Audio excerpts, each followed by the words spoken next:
എൻ്റെ audio book കേൾക്കുകയും support ചെയ്യുകയും ചെയ്യുന്ന എല്ലാ ലിസണേഴ്സിനും ആദ്യം തന്നെ നന്ദി പറയുകയാണ്. എൻ്റെ അവതരണത്തെ പറ്റിയിട്ടുള്ള വിമർശനങ്ങളും അഭിപ്രായങ്ങളും പ്രതീക്ഷിക്കുന്നു. അതുപോലെ എൻ്റെ വീഡിയോ നിങ്ങൾക്ക് ഇഷ്ടപ്പെടുകയാണെങ്കിൽ തീർച്ചയായും ലൈക്ക് ചെയ്യാനും സബ്സ്ക്രൈബ് ചെയ്യാനും ഷെയർ ചെയ്യാനും മറക്കരുത്. എന്നാൽ നമുക്ക് കഥയിലേക്ക് പോകാം. അമ്മുവിൻ്റെ മുഖത്തേക്ക് ഒന്നേ നോക്കാൻ കഴിഞ്ഞുള്ളൂ. അപ്പുക്കുട്ടൻ്റെ നെഞ്ചു പിടഞ്ഞു. കട്ടിലിൽ കിടന്നു പിടയുന്ന അമ്മുവിൻ്റെ മിഴികൾ പരൽമീൻ പോലെ പിടയുന്നു. കൃഷ്ണമണികൾ മറിഞ്ഞു മറിഞ്ഞു പോകുന്നു. വെളുത്ത നിറമാർന്ന അവളുടെ ശരീരത്തിലേക്ക് നീലിമ കയറി കയറി വരുന്നു. അമ്മുവിനെ വിഷം തീണ്ടി. ഏതോ ഉഗ്രവിഷമുള്ള ജാതിയാണ് തൊട്ടത്. ആ വീട്ടിലെ കൂട്ടക്കരച്ചിൽ കേട്ട് അയൽക്കാരൊക്കെ ഓടിയെത്തിക്കൊണ്ടിരുന്നു. അമ്മു ആരെയും കാണുന്നുണ്ടെന്ന് തോന്നുന്നില്ല. ബോധാവസ്ഥയിൽ നിന്ന് അബോധാവസ്ഥയിലേക്ക് മാറിപ്പോകുന്ന അവളുടെ ശരീരത്തിൽ മരവിപ്പ് കയറി തുടങ്ങിയിരിക്കുന്നു. അനുനിമിഷം അവൾ മരണത്തോടടുത്തുകൊണ്ടിരിക്കുകയാണ്. ആ ഓർമ്മ അപ്പുക്കുട്ടനെ നടുക്കി. അമ്മു, അമ്മു! ഒരു നിലവിളി പോലെ അവൻ വിളിച്ചു. ആ വിളി കേൾക്കാൻ അമ്മു മിഴി തുറന്നില്ല. വാടിയ വാഴക്കൂമ്പ് പോലെ അവൾ തളർന്നു കഴിഞ്ഞിരിക്കുന്നു. ഉണർന്നെണീറ്റ ഉടനെ പുറത്തിറക്കിയതാണ്. സർപ്പം നടക്കു താഴെ ചുരുണ്ടുകിടക്കുകയായിരുന്നു അത്രേ. കണ്ണും തിരുമ്മി അവൾ ചാടിയിറങ്ങിയത് പാമ്പിൻ്റെ മുകളിലേക്ക് തന്നെ. അടുത്തുനിന്ന് ആരോ സംഭവം വിവരിക്കുന്നു. പ്രഭാകര പണിക്കർ 4-5 ആളുകളെയും കൂട്ടി ഓടിക്കയറി വന്നു. വിഷചികിത്സയ്ക്ക് എന്തൊക്കെ പറഞ്ഞാലും വൈനതയൻ കഴിഞ്ഞേയുള്ളൂ. നമുക്കിവളെ പാഴൂർ ഇല്ലത്തേക്ക് കൊണ്ടുപോകാം. അയൽക്കാരിൽ ഒരാൾ തൻ്റെ അഭിപ്രായം പറഞ്ഞു. ഇതൊരു ആപത്ഘട്ടമാണ്. ആലോചിച്ച് സമയം കളയാതെ തീരുമാനിക്കേണ്ട നിർണായക നിമിഷം. തീരുമാനത്തിന് ആരുടെയും അനുവാദം കാത്തു നിൽക്കേണ്ട കാര്യമില്ല. പ്രഭാകര പണിക്കർ തോളിലെടുത്തിട്ടു. വൈനതയൻ്റെ ഇല്ലത്തേക്കുള്ള യാത്ര. അപ്പുക്കുട്ടൻ്റെ മനസ്സിടിഞ്ഞു. വൈനതയൻ പ്രഭാകര പണിക്കരോടും നല്ല ലോഹ്യത്തിലല്ല. അതിലൊന്നാമത്തെ കാര്യം ശ്രീധരൻ നായരുടെ സുഹൃത്താണ് എന്നതു തന്നെ. അയാൾ അമ്മുവിനെ ചികിത്സിക്കില്ലെന്ന് പറഞ്ഞാലോ? പാഴൂരില്ലത്തേക്ക് പോകരുതെന്ന് പറയാൻ അപ്പുക്കുട്ടന് ആഗ്രഹമുണ്ടായിരുന്നു. പക്ഷേ പിന്നെ അങ്ങോട്ട് കൊണ്ടുപോകണമെന്ന് നിർദ്ദേശിക്കാൻ തനിക്ക് കഴിയുന്നില്ല. ചികിത്സയുടെ അടിയന്തരാവശ്യത്തെക്കുറിച്ച് അവനും ബോധ്യമുണ്ട്. വല്ല നാടൻ മുറിവൈദ്യന്മാരെ കൊണ്ട് ചികിത്സിപ്പിക്കാവുന്ന അവസ്ഥയിലല്ല അമ്മു. അവരെക്കൊണ്ട് പരിഹാരം ഉണ്ടാക്കാനും കഴിയില്ല.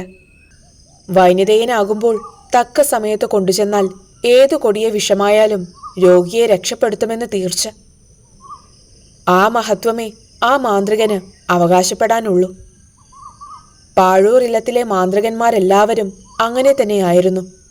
അവർക്കു പക്ഷേ ഒറ്റ ചില്ലി പോലും പ്രതിഫലം നൽകേണ്ട കാര്യമില്ലായിരുന്നു. വൈനതയൻ അങ്ങനെയല്ല. പ്രതിഫലത്തിന് വേണ്ടി മാത്രമേ ചെയ്യൂ. എന്നാലും അമ്മുവിനെ വൈനതയൻ്റെ അടുത്തേക്ക് കൊണ്ടുപോകരുതായിരുന്നു. അപ്പുക്കുട്ടൻ വിഷാദിച്ചു. പക്ഷേ അതല്ലാതെ മാർഗം മറ്റൊന്നില്ലെന്നും അവൻ അറിയുന്നു. അമ്മുവിനെയും പല്ലക്കിലേറ്റി ഇല്ലത്തിനു നേരെ പോകുന്ന സംഘത്തിനെ തന്നെ നോക്കിക്കൊണ്ട് അവൻ നിന്നു. അമ്മു, അവൾ രക്ഷപ്പെടട്ടെ. ഒടുവിൽ അങ്ങനെ സമാശ്വസിക്കാനേ അപ്പുക്കുട്ടന് കഴിഞ്ഞുള്ളൂ. അവൻ്റെ കണ്ണുകൾ നിറഞ്ഞു വന്നു. അമ്മുവിനൊന്നും സംഭവിക്കാതിരിക്കട്ടെ. അപ്പുക്കുട്ടൻ ആത്മാർത്ഥമായും അങ്ങനെ പ്രാർത്ഥിച്ചു. മറ്റെവിടേക്കായിരുന്നാലും താൻ കൂടി പോയേനെ. അല്ലെങ്കിൽ അമ്മുവിനെ കൊണ്ടുപോകാൻ താൻ മാത്രം മതിയായിരുന്നു. പാഴൂരില്ലത്തേക്ക് ഏതായാലും വയ്യ. നിസ്സഹായതയുടെ മിഴിനീർ കണങ്ങളും തുടച്ചുകൊണ്ട് അവൻ വീട്ടിലേക്കു തന്നെ നടന്നു. അവൻ്റെ കണ്ണുകൾ അപ്പോഴും പല്ലക്കു നീങ്ങിയ വഴിയിൽ തന്നെ കൊരുത്തുകിടന്നു. അമ്മുവിനൊപ്പം പോകാൻ കഴിയാത്തതിൽ അപ്പുക്കുട്ടന് നന്നേ കുണ്ഠിതമുണ്ടായിരുന്നു. തൻ്റെ വിഷമാവസ്ഥയിലൊക്കെ ആശ്വാസത്തിൻ്റെ മധുരം പകർന്നു തന്ന അമ്മു. അവൾക്കൊരത്യാപത്ത് വന്നപ്പോൾ തനിക്ക് അനുഗമിക്കാൻ പോലും കഴിയാതെ വന്നു. ഈ നാട്ടിൽ മറ്റൊരു വിഷഹാരി കൂടി ഉണ്ടായിരുന്നെങ്കിൽ. വീട്ടുമുറ്റത്തെത്തിയപ്പോഴാണവൻ അച്ഛനോട് വിവരം പറഞ്ഞില്ലല്ലോ എന്നോർത്തത്. അച്ഛനോട് പറയാതെയാണ് ഇറങ്ങി ഓടിപ്പോന്നത്. അച്ഛനിപ്പോൾ തന്നെ അന്വേഷിക്കുന്നുണ്ടാകും. അപ്പുകുട്ടൻ തിടുക്കപ്പെട്ട് ഉമ്മറത്തേക്ക് കയറി. പൊടുന്നനെ അവൻ ഞെട്ടി. അച്ഛൻ കിടന്ന കട്ടിൽ ഒഴിഞ്ഞു കിടക്കുന്നു. അത് വല്ലാത്തൊരത്ഭുതമായി അപ്പുക്കുട്ടന്. താൻ പോകുമ്പോൾ അച്ഛൻ കട്ടിലിൽ ഉണ്ടായിരുന്നില്ലേ? ആൾസഹായമില്ലാതെ അനങ്ങാൻ പോലും ആകാത്ത അച്ഛൻ എവിടെ പോകാൻ? മുമ്പൊരിക്കലും ഉണ്ടാകാത്ത ഒരു പരിഭ്രമം അവനെ ആസകലം പൊതിഞ്ഞു. ഭയം ഞരമ്പുകളിലൂടെ ഇടിമിന്നൽ പോലെ പുളഞ്ഞു പാഞ്ഞു. അച്ഛാ! അപ്പുക്കുട്ടൻ ഉറക്കെ വിളിച്ചു. ഭീതിയോടെയുള്ള അവൻ്റെ വിളിക്ക് പ്രതിശബ്ദമുണ്ടായില്ല. എവിടെയായിരുന്നാലും അച്ഛൻ വിളി കേട്ടാലും മറുശബ്ദം ഉയർത്താനാവില്ലല്ലോ എന്ന് പെട്ടെന്നോർത്തു. അപ്പുക്കുട്ടൻ മുറിക്കു പുറത്തിറങ്ങി. വീടിൻ്റെ പരിസരം മുഴുവൻ അപ്പുക്കുട്ടൻ്റെ കണ്ണുകൾ അച്ഛനെ തേടി. അവൻ്റെ ഹൃദയം പടപടാമിടിച്ചു. വീടിനു ചുറ്റും അപ്പുക്കുട്ടൻ പരിഭ്രമത്തോടെ പരിശോധിച്ചു. ഒടുവിലാണത് കണ്ടത്. അച്ഛൻ്റെ മുണ്ട് കിണറ്റുവക്കിൽ കിടക്കുന്നു. പകുതി കിണറ്റിലേക്ക് വീണാണ് കിടക്കുന്നത്. അവൻ സ്തംഭിച്ചു നിന്നു. അച്ഛാ! എൻ്റെ അച്ഛാ! അവൻ അലറി കരഞ്ഞുപോയി. പിന്നെ കിണറ്റിനരുകിലേക്ക് പാഞ്ഞു ചെന്നു. കിണറിൻ്റെ ആഴത്തിൽ അച്ഛൻ അഭയം തേടിക്കഴിഞ്ഞു എന്നവന് ബോധ്യമായി. അപ്പുക്കുട്ടൻ കിണറ്റുകരയിൽ തളർന്നു വീണു. അവൻ്റെ നിലവിളി കേട്ട് ഓടിയെത്തിയ അയൽക്കാരാണ് ആ ദുരന്തം ആദ്യം അറിഞ്ഞത്. ആ കൊച്ചു കുടുംബത്തിലെ നായകനും ദുർവിധിക്കടിമപ്പെട്ട കഥയറിഞ്ഞ് നാട്ടുകാർ ഒന്നും രണ്ടുമൊക്കെയായി വന്നു തുടങ്ങി. ഒന്നിനു പുറകെ ഒന്നായി എത്ര ദുർമരണങ്ങൾ! ഒടുവിൽ അപ്പുക്കുട്ടൻ എന്ന ആൺതരി മാത്രം അവശേഷിച്ചിരിക്കുന്നു. ആത്മാർത്ഥതയുള്ള ഹൃദയങ്ങളിൽ നിന്ന് നെടുവീർപ്പുകൾ ഉയർന്നു. അവർ ശ്രീധരൻ നായരുടെ മൃതശരീരം കിണറ്റിൽ നിന്നെടുത്തു. അന്നു വൈകുന്നേരമായപ്പോഴേക്കും ശ്രീധരൻ നായരുടെ മൃതദേഹം സംസ്കരിക്കപ്പെട്ടു. അച്ഛൻ്റെ ചിതയ്ക്ക് തീ കൊളുത്തുമ്പോൾ അപ്പുക്കുട്ടൻ്റെ മുഖം തികച്ചും നിർവികാരമായിരുന്നു. അവൻ്റെ കണ്ണിൽ നിന്ന് ഒരു തുള്ളി കണ്ണീര് പോലും ഉതിർന്നില്ല. ചിത ആളിക്കത്തുന്നത് അവൻ കണ്ണിമയ്ക്കാതെ നോക്കി നിന്നു. ആ കണ്ണുകൾ പിന്നെ നീണ്ടു ചെന്നത് അതേ വളപ്പിൽ ഉറങ്ങുന്ന മറ്റ് 4 ആത്മാക്കളുടെ മൺകൂനകൾക്കു നേരെയാണ്. ഈ കൊച്ചു വീട്ടിൽ താൻ ഒറ്റപ്പെട്ടിരിക്കുന്നു. അവൻ്റെ നെടുവേർപ്പിന് ഉഷ്ണക്കാറ്റിൻ്റെ ചൂടുണ്ടായിരുന്നു. തൻ്റെ ജീവിതം ഇനി എത്ര നേരത്തേക്കാണ്? മരണം തൊട്ടു മുന്നിൽ കണ്ടുകൊണ്ട് ജീവിക്കുന്നവൻ്റെ വിവശത അവനെ തളർത്തി, നിരാധാരനാക്കി. അരുത്, നീ നിരാശനാകരുത്. ആരോ മനസ്സിലിരുന്ന് ആശ്വസിപ്പിക്കുന്നതായി അപ്പുക്കുട്ടന് തോന്നി. ആളുകളെല്ലാം മടങ്ങിപ്പോയിരിക്കുന്നു. പലരും അവനെ തങ്ങളുടെ വീടുകളിലേക്ക് വിളിച്ചതാണ്. അപ്പുക്കുട്ടൻ എല്ലാവർക്കും ഒരേ മറുപടിയാണ് നൽകിയത്. ഇല്ല, ഞാനില്ല. ഈ വീട്ടിൽ നിന്ന് ഞാൻ എങ്ങോട്ടുമില്ല. കുടിലിൻ്റെ ഉമ്മറപ്പടിയിലിരുന്ന് അവൻ തേങ്ങി തേങ്ങി കരഞ്ഞു. അമ്മ ഉണ്ടായിരുന്നുവെങ്കിൽ കഞ്ഞിയെങ്കിലും കൊണ്ടുവന്ന് തരുമായിരുന്നു. പക്ഷേ ഇന്ന് അവളും സ്ഥലത്തില്ല. മറ്റെവിടേക്കും പോകാനുമില്ല. വീടിന് പുറത്തിറങ്ങുന്നത് തന്നെ അപകടമായേക്കും. വൈനതയിൻ്റെ പ്രജകൾ നിഴലുപോലെ തൻ്റെ ചലനങ്ങൾ വീക്ഷിച്ചുകൊണ്ട് ഒപ്പമുണ്ടാകും. അവറ്റകൾ വിടാതെ തന്നെ പിന്തുടർന്നുകൊണ്ടിരിക്കും. കാറ്റുപോലെ, ഗന്ധം പോലെ, ആത്മാവുകൾ പോലെ ദുർമൂർത്തികളെ തൻ്റെ ചലനങ്ങൾ ശ്രദ്ധിക്കാൻ നിയോഗിച്ചിട്ടുണ്ടെന്ന് മനസ്സ് പറയുന്നു. അവയുടെ മിഴിമുമ്പിൽ നിന്ന് ഓടിയൊളിക്കാൻ തനിക്ക് കഴിഞ്ഞിരുന്നുവെങ്കിൽ. സന്ധ്യ കഴിഞ്ഞ നേരത്താണ് അമ്മുവിൻ്റെ വീട്ടിൽ ആളനക്കമുണ്ടായത്. അവൾ മടങ്ങി വന്ന് കാണുമോ? അപ്പുക്കുട്ടൻ ഉത്കണ്ഠപ്പെട്ടു. അങ്ങോട്ട് ചെല്ലാനും അവളെ ഒന്ന് കാണാനും അവൻ്റെ മനസ്സ് വെമ്പൽ കൂട്ടി. ഒന്നുമില്ലേലും പ്രിയപ്പെട്ടവരുടെ സാമീപ്യം സ്വന്തം വേദനകൾക്കെങ്കിലും ഒരു തണലാവും. അച്ഛൻ മരിച്ച വിവരം അറിഞ്ഞു കാണുമായിരിക്കും. അപ്പുക്കുട്ടൻ ആ വീട്ടുപടിക്കലേക്ക് ചെന്നു. പ്രഭാകര പണിക്കർ വീട്ടിലെ പഴയ പെട്ടികളിൽ നിന്ന് എന്തൊക്കെയോ തപ്പിയെടുത്തുകൊണ്ടിരിക്കുകയായിരുന്നു. അമ്മുവിന് എങ്ങനെയുണ്ട് പ്രഭാകരൻ ചേട്ടാ? അപ്പുക്കുട്ടൻ ഉമ്മറത്തേക്ക് കയറി ചെന്നു. രക്ഷപ്പെട്ടു മോനെ. ഇനി വൈനതേയന് പ്രതിഫലം കൊടുക്കണം. അത് കരുതി പോയില്ല. ഇവിടെ പണം എവിടെയിരുന്നിട്ട്? അയാൾ വലിയൊരു തുകയാണ് ചോദിച്ചത്. ഞാൻ നോക്കിയിട്ട് ഒരു വഴിയും കാണുന്നില്ല. കുറച്ച് പഴയ സ്വർണ്ണ ഉരുപ്പടികളുണ്ട്. അതായാലും മതിയെന്ന് അദ്ദേഹം പറഞ്ഞു. ഞാൻ അതെടുക്കാൻ വന്നതാ. പ്രഭാകര പണിക്കരുടെ നിസ്സഹായത. സമ്പാദ്യമെല്ലാം പോയാലും അമ്മു രക്ഷപ്പെട്ടല്ലോ എന്ന് ആശ്വാസത്തിൻ്റെ നിശ്വാസം അപ്പുക്കുട്ടന്. അമ്മു രക്ഷപ്പെട്ടു. അവളെ ഒന്ന് കാണാൻ അവന് കൊതിയായി. ഒത്തിരി നാളായി തന്നിൽ നിന്ന് അകന്നു നിൽക്കുന്ന ഒരാളുടെ ആഗമനം പോലെ പ്രാധാന്യമർഹിക്കുന്നു അവളെ ഇപ്പോഴൊന്ന് കാണുക എന്നത്. ഞാൻ എല്ലാം അറിഞ്ഞു മോനെ. പ്രഭാകര പണിക്കർ അത്രയും കൊണ്ട് എന്തോ പറയാൻ തുടങ്ങിയത് നിർത്തിക്കളഞ്ഞു. നീ ഒറ്റയ്ക്ക് അവിടെ കിടക്കണ്ട, ഇങ്ങോട്ട് പോന്നോളൂ. ഇന്നിവിടെ കഴിയാം. ഞങ്ങൾ ഉടനെ മടങ്ങി വന്നേക്കാം. പ്രഭാകര പണിക്കർ ആഭരണങ്ങളുടെ തുണിക്കിഴികളുമായി ഇറങ്ങുമ്പോൾ പറഞ്ഞു. നിൽക്കാമെന്നോ ഇല്ലെന്നോ പറഞ്ഞില്ലെങ്കിലും അമ്മു എത്തുവോളം അവിടെ തന്നെ നിൽക്കാനാണ് അവന് തോന്നിയത്. കഷ്ടിച്ച് 1 മണിക്കൂറിനകം അവർ മടങ്ങിയെത്തി. അമ്മു നടന്നാണ് വന്നത്. ആരുടെയും സഹായമില്ലാതെ ഒറ്റയ്ക്ക് നടന്ന്. അപ്പുക്കുട്ടനെ കണ്ട നിമിഷം അമ്മ പൊട്ടിക്കരഞ്ഞുപോയി. അവന് അതൊരത്ഭുതമായി. പുനർജന്മം ലഭിച്ച ആഹ്ലാദഭാവങ്ങൾ അവളുടെ കണ്ണുകളിൽ നക്ഷത്രപ്പൂ വിടർത്തുന്നത് കാണാൻ കാത്തിരുന്നതാണവൻ. പക്ഷേ അമ്മു കരയുന്നു, വിങ്ങി പൊട്ടിക്കരയുന്നു. എന്താ അമ്മു കൊച്ചുകുട്ടികളെ പോലെ? നിന്റെ ഭാഗ്യത്തിൽ സന്തോഷിക്കുകയല്ലേ വേണ്ടത്? ഇത്തരമൊരു രക്ഷപ്പെടൽ വേണ്ടായിരുന്നു അപ്പുവേട്ട. ചികിത്സിക്കാനെന്ന് പറഞ്ഞ് ഒരു മുറിയിലാക്കിയ എന്നെ അയാൾ, ആ ദ്രോഹി.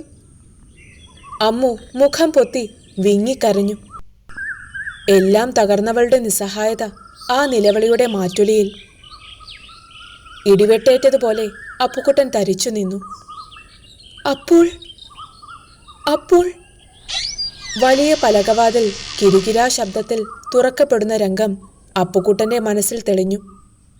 ഒറ്റമുണ്ടുടുത്ത വൈനിതയൻ അഗ്നി ഒളിപ്പിച്ച കണ്ണുകളുമായി ഒരു വല്ലാത്ത ചിരിയോടെ മുറിയിലേക്ക് കടന്നു വരുന്നു.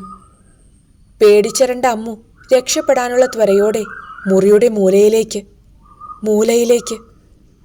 ഒടുവിൽ ചെന്നായ്പിടിയിലകപ്പെട്ട മാൻകുട്ടിയുടെ നിസ്സഹായതയോടെ അമ്മു ആ ബലിഷ്ഠ കരങ്ങൾക്കുള്ളിൽ. അമ്മു! അപ്പുക്കുട്ടൻ്റെ ശബ്ദം ഒരാർത്തനാദം പോലെ ഭീകരമായിരുന്നു. ചക്രവാളങ്ങളിൽ എവിടെയോ ഒരു വെള്ളിടി വെട്ടി.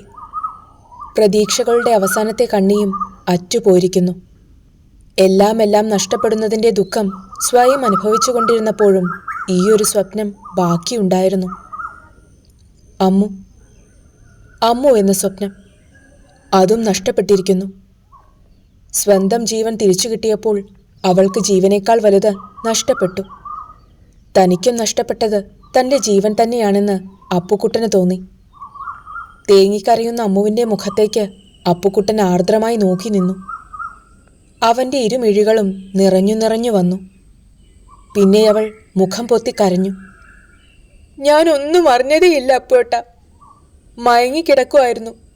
പക്ഷേ ബോധം വന്നപ്പോൾ ഞാൻ എല്ലാം അറിഞ്ഞു. ഹൃദയം പൊട്ടിയൊഴുകുന്ന വ്യഥയോടെ അമ്മു അറിയിച്ചു. ഇപ്പൊ തോന്നുന്നു എനിക്ക് ജീവിക്കേണ്ടായിരുന്നെന്ന്. മരിച്ചാൽ മതിയായിരുന്നു. അയാൾ എന്നെ ജീവിപ്പിക്കില്ലായിരുന്നു അപ്പുവേട്ട, കൊല്ലുമായിരുന്നു. അവളുടെ നിസ്സഹായത അപ്പുക്കുട്ടന് മനസ്സിലാകും. കുറ്റമൊരിക്കലും അമ്മുവിൻ്റേതല്ല. എന്നാലും അപ്പുക്കുട്ടൻ്റെ മനസ്സിൻ്റെ മൃദുലതയിൽ കാരമുള്ളൻകെട്ടുകൾ വലിഞ്ഞു. ആ മുറിപ്പാടുകളിലൂടെ രക്തം കിനിയുന്ന വേദന അനുഭവിച്ച് അവൻ പിടഞ്ഞു. ഇപ്പോൾ മനസ്സിലാവുന്നു, അമ്മുവിൻ്റെ വിഷം തീണ്ടിയതിനു പിന്നിൽ വൈനിതയൻ്റെ മാന്ത്രിക ബുദ്ധിയല്ലേ പ്രവർത്തിച്ചത്? ഒരുപക്ഷെ തന്നോടുള്ള പ്രതികാരത്തിൻ്റെ ഒരു ഭാഗം. അമ്മു മുഖവും പൊത്തിക്കൊണ്ട് അകത്തേക്കോടി. അവൻ്റെ സമീപം ഇനിയും നിൽക്കാൻ കഴിയാത്ത അസ്വസ്ഥതയെന്നോണം.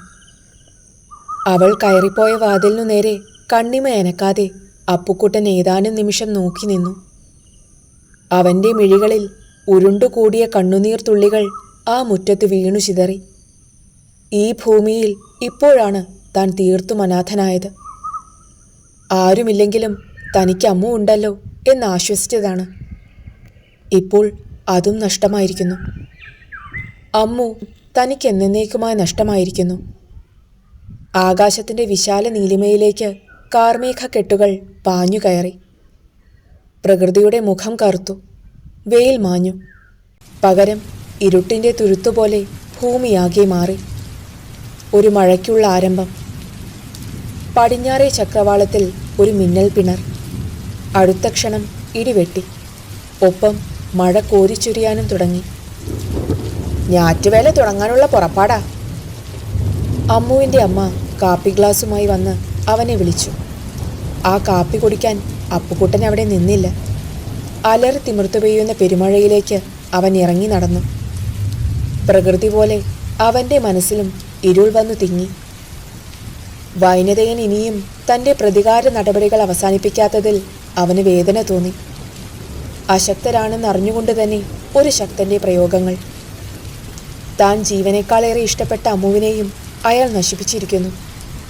അയാളോടൊന്ന് നേരിട്ട് ചോദിക്കാൻ പോലും താൻ അശക്തനായി പോയല്ലോ എന്നവൻ ഖേദിച്ചു. അച്ഛനോടായിരുന്നു അയാളുടെ കലി മുഴുവൻ. ഇന്ന് അച്ഛനെയും അയാൾ അങ്ങേ ലോകത്തെത്തിച്ചു. ഇനിയും വൈനതയൻ പ്രതികാരം തുടരുമോ?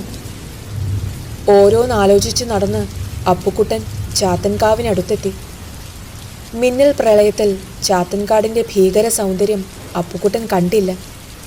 പൊടുന്നനെ ഒരു കറുത്ത കൂറ്റനായ അവൻ്റെ മുന്നിലേക്ക് ചാടി വീണു. അപ്പുക്കുട്ടൻ നടുങ്ങിപ്പോയി. അതുവരെ അത്തരമൊരു അപകടത്തെക്കുറിച്ചവൻ ചിന്തിച്ചതേയില്ല. ഒരു ഞൊടിനേരത്തെ ചാഞ്ചല്യം മാത്രം.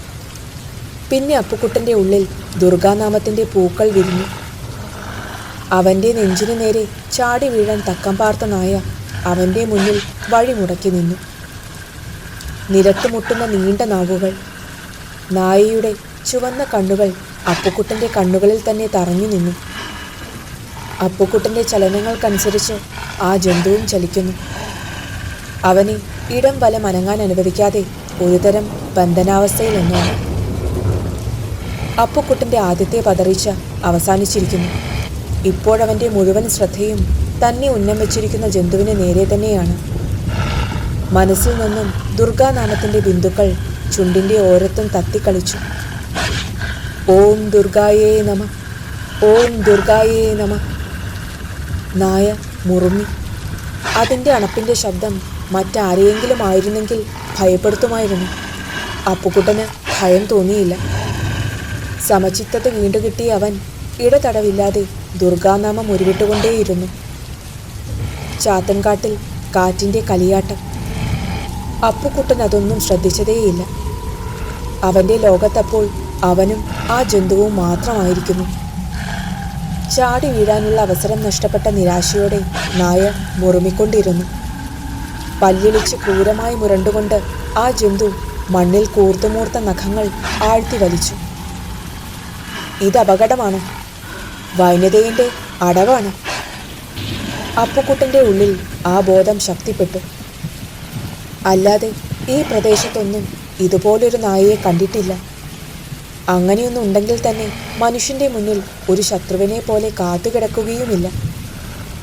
വൈനതയൻ ഏതോ ദുർദൈവതയെ നായിൽ ആവാഹിച്ച് പറഞ്ഞയച്ചിരിക്കുകയാണ്. ഏതായാലും ഭയം നോടാൻ തീരുമാനിച്ചിട്ടില്ല.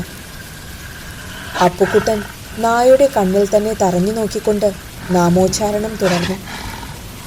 പാഴൂർ ഇല്ലത്തിൻ്റെ പൂജാമുറിയിൽ മുഴുവൻ വിളക്കുകളുടെയും പ്രകാശധോരണിയിൽ വൈനതയൻ ആ രംഗം ഉറ്റുനോക്കിക്കൊണ്ടിരിക്കുകയായിരുന്നു. അയാളുടെ മുന്നിലെ പീഠത്തിലിരുന്ന വെറ്റിലയിൽ ചാത്തൻകാവിനടുത്ത് നടക്കുന്ന ആ ദൃശ്യം ഭംഗിയായി തെളിഞ്ഞിരിക്കുന്നു. വൈനതയൻ്റെ നെറ്റിയിൽ വിയർപ്പു കണങ്ങൾ പൊടിഞ്ഞു. കണ്ണുകൾ കുറുകി. ആ ചെറുക്കന് യാതൊരു പേടിയുമില്ലല്ലോ. ഏതായാലും ശ്രമിക്കുക തന്നെ. ഇന്നത്തെ ഒറ്റ രാത്രി കൊണ്ട് അവൻ്റെ നാമാവിശേഷം കൂടി നടത്തിയിട്ടേ മറ്റു കാര്യങ്ങളുള്ളൂ. ഇനിയും അവധി വയ്ക്കേണ്ട കാര്യമില്ല. വൈനതയൻ്റെ ആത്മകഥ. വൈനതയൻ വല്ലാത്ത വാശിയിലായിരുന്നു. ശ്രീധരനെ കുറെ കൂടി പീഡിപ്പിക്കണമെന്നുണ്ടായിരുന്നു. അത് കഴിഞ്ഞില്ല. ചെറിയൊരു നോട്ടപ്പിശക് സംഭവിച്ചു. അവൻ ആത്മഹത്യയിലൂടെ തന്നെ വീണ്ടും വെല്ലുവിളിക്കുകയാണ് ചെയ്തത്. ഇവൻ കൈവിട്ടുപോയാൽ കുഴപ്പമാണെന്ന് അയാൾക്ക് തോന്നി തുടങ്ങിയിരിക്കുന്നു. വൈനതയൻ്റെ മുഴുവൻ ശ്രദ്ധയും മഷിനോട്ടത്തിലേക്ക് മാത്രമായി. അപ്പുക്കുട്ടൻ്റെ കൈത്തണ്ടയിലെ ഏലസ് വിറകൊണ്ടു. തനിക്കെപ്പോഴും അപകട മുന്നറിയിപ്പ് തരുന്നത് പരമേശ്വരൻ നമ്പൂതിരിയുടെ ഈ സമ്മാനമാണ്. അത് അന്ന് അദ്ദേഹം നൽകിയില്ലായിരുന്നുവെങ്കിൽ പണ്ടേ അപകടം ഏത് രൂപത്തിലെങ്കിലും തന്നെ വാരിപ്പുണർന്നേനെ. ഏലസിൽ മുറുകെ പിടിച്ചുകൊണ്ടവൻ നായയുടെ നേരെ കാലോങ്ങി. ഒരു മോങ്ങലോടെ ആ ജന്തു ഉരണ്ടു പിരണ്ട് എണീറ്റോടി. പിന്നെ ക്ഷണനേരം പോലും അവിടെ നിന്നില്ല. നാമാക്ഷരങ്ങൾ ഇടമുറിയാതെ ആവർത്തിച്ചു ചൊല്ലിക്കൊണ്ട് അപ്പുക്കുട്ടൻ വീട്ടിലേക്കോടി. രാത്രിയുടെ കറുത്ത മുഖം കണ്ട് അവന് പേടി തോന്നി. എന്തൊരു കൂറ്റാക്കൂരിരുട്ട്! കറുത്ത പക്ഷത്തിലെ രാത്രി പോലെ. അവൻ നിലവിളക്ക് കൊളുത്തി. ഈ രാത്രി ഉറങ്ങാൻ പോലും ഭയപ്പെടണമെന്ന് അവന് തോന്നി. ഉറങ്ങാതെ കാത്തിരിക്കാം. അങ്ങനെയാണ് അവൻ തീരുമാനിച്ചത്. അവൻ നിലവിളക്കിന് മുന്നിൽ ചമ്രം പടിഞ്ഞിരുന്ന് ഏകാഗ്രതയോടെ ദേവീനാമം ചൊല്ലാൻ തുടങ്ങി. പുറത്തപ്പോഴും കോരിച്ചൊരിയുകയാണ് പേമാരി. ഉറഞ്ഞു തുള്ളുന്ന കാറ്റിൻ്റെ ഭീകരാരവവുമുണ്ട്. ആ നേരത്തായിരുന്നു വീടിൻ്റെ ഉത്തരത്തിൽ ഒരു കരിമ്പൂച്ച പ്രത്യക്ഷപ്പെട്ടത്. അപ്പുക്കുട്ടനത് കണ്ടില്ല. ആ പൂച്ചയുടെ തീക്കണ്ണുകൾ അവൻ്റെ ചലനങ്ങളിൽ മാത്രം ബദ്ധശ്രദ്ധമായിരുന്നു. ഏതു നിമിഷവും അതവൻ്റെ മേൽ ചാടി വീഴാൻ തക്കം പാർത്താണ് ഇരുന്നത്. ഓലപ്പഴുതുകളിലൂടെ കയറി വന്ന കാറ്റിൻ്റെ കരങ്ങൾ നിലവിളക്കിൻ്റെ നാളം കെടുത്താൻ പഴുതു നോക്കുന്നു. അപ്പുക്കുട്ടൻ തിരുനാളം കൈകൊണ്ട് മറച്ചു പിടിച്ചു. അർദ്ധമിടി തുറന്ന് മനസ്സ് മുഴുവൻ ദുർഗാദേവിയിൽ അർപ്പിച്ച് അപ്പുക്കുട്ടൻ തൻ്റെ ജീവന് വേണ്ടി യാചിച്ചു. അവൻ്റെ മനസ്സിൽ ദുർഗാദേവിയുടെ രൂപം മാത്രം. ലോകം മുഴുവൻ നിറഞ്ഞു നിൽക്കുന്ന ശക്തി സ്വരൂപിണിയുടെ ആ ഒറ്റ രൂപം മാത്രമേ അവൻ കാണുന്നുള്ളൂ. പുറത്ത് രാത്രി വളരുന്നു. അടച്ചിട്ടിരുന്ന ഓലവാതിലിൽ പലവട്ടം ആരോ അവനെ മുട്ടി വിളിച്ചു. അപ്പുക്കുട്ടൻ ആ ശബ്ദം കേട്ടതേയില്ല. അവനത് അറിഞ്ഞതുപോലുമില്ല. ഇനി പക്ഷേ അറിഞ്ഞാലും കേട്ടാലും അവൻ വാതിൽ തുറക്കാൻ പോലുമില്ല. ആ വീടിന് ചുറ്റും ആരൊക്കെയോ നടക്കുന്നതിൻ്റെ പാദപതന ശബ്ദം കേൾക്കാൻ തുടങ്ങി. വൈനിതയൻ പറഞ്ഞുവിട്ട ദുർമൂർത്തികൾ വീടിനുള്ളിലേക്ക് കയറാൻ ഒരു പഴുതു കിട്ടാതെ കാത്തു നടക്കുകയായിരുന്നു. ദേവീ ചൈതന്യം നിറഞ്ഞു നിൽക്കുന്ന അവൻ്റെ സമീപത്തേക്ക് കയറി ചെല്ലാൻ അവറ്റയ്ക്ക് കഴിയുന്നില്ല. പിന്നെ ഒന്നേ ഉള്ളൂ മാർഗം: ആവോളം ഭയപ്പെടുത്തുക. ഭയത്തിൻ്റെ മൂർധന്യാവസ്ഥയിൽ സർവവും മറന്നു തരിച്ചു നിൽക്കുന്ന ആ ഒരു നിമിഷം ആരുടെ ജീവിതത്തിലും ഉണ്ടാകും. ആ ഒരു നിമിഷത്തിലാണ് അവറ്റകൾ കാത്തു നടക്കുന്നത്. തൻ്റെ ഉപാസനാമൂർത്തികൾ ഒരു പീറച്ചെറുക്കന് ചുറ്റും തോൽവിയോടെ കറങ്ങി നടക്കുന്നത് വൈനിതയൻ കണ്ടുകൊണ്ടാണിരിക്കുന്നത്. വൈനിതയൻ തിരുമേനിയുടെ ശരീരമാകെ വിയർപ്പിൽ കുളിച്ചു. തൻ്റെ അടവുകളെല്ലാം പിഴച്ചു പോവുകയാണോ? നിലവിളക്കിന് മുന്നിൽ ധ്യാന നിമഗ്നനായിരിക്കുന്ന അപ്പുക്കുട്ടൻ്റെ രൂപവും അയാൾ പല്ലിറിമിക്കൊണ്ട് കാണുന്നു. അവൻ്റെ ഒരു ഒടുക്കത്തെ പ്രാർത്ഥന. വീട്ടിൽ നിന്ന് പുറത്തിറങ്ങിയാലും ഇപ്പോൾ അവനെ ഒന്നും ചെയ്യാൻ തൻ്റെ മൂർത്തികൾക്ക് കഴിയില്ല. നശിച്ചവൻ്റെ ശരീരത്തിൽ ഒരു ഏലസ്, ഒരു മന്ത്രം ചൊല്ലൽ. ഓരോ വട്ടം നാമങ്ങൾ ആവർത്തിക്കുമ്പോഴും അവന് പ്രതിരോധശക്തി കൂടുകയാണ്. അപകടം. അവൻ ശക്തനായാൽ അതിൻ്റെ ഭവിഷ്യത്ത് തനിക്ക് തന്നെയാണോ എന്ന് വൈനിതയൻ അറിയുന്നു. ആ വീട്ടിൽ നിന്ന് അവൻ ഇറങ്ങുന്നില്ലെങ്കിൽ വീടോടെ അവനെ തകർത്തു കളഞ്ഞാലോ? വൈനിതയൻ്റെ കൂട്ടുപുരികങ്ങൾ തമ്മിൽ തല്ലി. പുതിയൊരാശയം ഉദിച്ചിരിക്കുന്നു. ഏകാഗ്രത നഷ്ടപ്പെടാതെ ദുർഗാമന്ത്രം ചൊല്ലിക്കൊണ്ടിരുന്ന അപ്പുക്കുട്ടൻ തനിക്ക് സംഭവിക്കാൻ പോകുന്ന അപകടത്തെക്കുറിച്ചപ്പോൾ ഒന്നും അറിഞ്ഞില്ല. പുറത്ത് കാറ്റ് കൊടുങ്കാറ്റായി മാറുകയാണ്. നിമിഷങ്ങൾ ഇഴഞ്ഞിഴഞ്ഞു നീങ്ങുന്നു.